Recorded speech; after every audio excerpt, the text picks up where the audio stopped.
ప్రేమ స్వరూపులారా, ഓം ശ്രീ സായി രാം. ആധുനിക വിദ്യാഭ്യാസത്തിന്റെ ദോഷകരമായ സ്വാധീനത്താൽ ജനങ്ങൾ സ്ത്രീകൾ വെറും കളിപ്പാട്ടങ്ങളാണെന്ന് കരുതുകയും അവരോട് പാവകളോടെന്ന പോലെ പെരുമാറുകയും ചെയ്യുന്നു. സ്ത്രീകൾക്ക് വളരെ മംഗളകരവും കുലീനവുമായ ഗുണങ്ങളുണ്ട്. സ്ത്രീകൾ കുടുംബകാര്യങ്ങൾ ഭംഗിയായി കൈകാര്യം ചെയ്യുന്നു എന്ന് മാത്രമല്ല, അവർ കുടുംബാംഗങ്ങളുടെ എല്ലാ ആരോഗ്യവും ക്ഷേമവും പരിപാലിക്കുകയും ചെയ്യുന്നുവെന്ന് പുരുഷന്മാർ മറന്നുപോകുന്നു.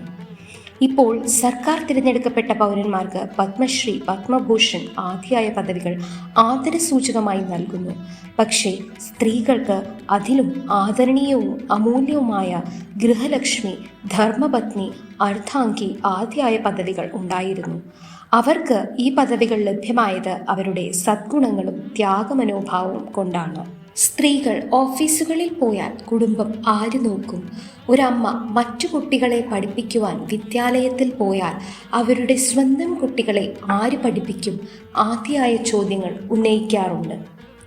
പക്ഷേ ഇന്ന് ആധുനിക ലോകത്തിൽ കുടുംബം പോറ്റുന്നതിന് തങ്ങളുടെ ഭർത്താക്കന്മാരെ സഹായിക്കുവാൻ സ്ത്രീകൾ പങ്കാളികളാവേണ്ടത് അത്യാവശ്യമായി തീർന്നിരിക്കുന്നു.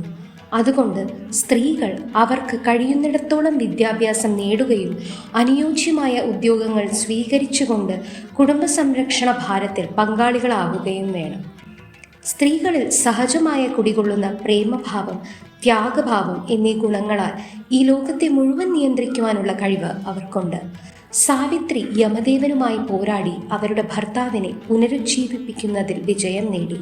ഒരു ഭർത്താവ് തൻ്റെ ഭാര്യയ്ക്ക് വേണ്ടി ഏതാദൃശമായൊരു ത്യാഗം ചെയ്യുവാൻ സന്നദ്ധനായൊരു അവസരം പുരാണങ്ങളിലോ ചരിത്രത്തിലോ നിങ്ങൾ കാണുവാൻ കഴിയുമോ?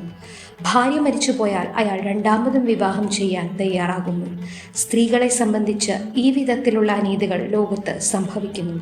അതുകൊണ്ടാണ് നവംബർ 19 മാത്രമല്ല, എല്ലാ മാസവും 19-ാം തീയതി ശക്തി സ്വരൂപിണി ദിനമായി ആഘോഷിക്കുവാൻ തീരുമാനിച്ചത്.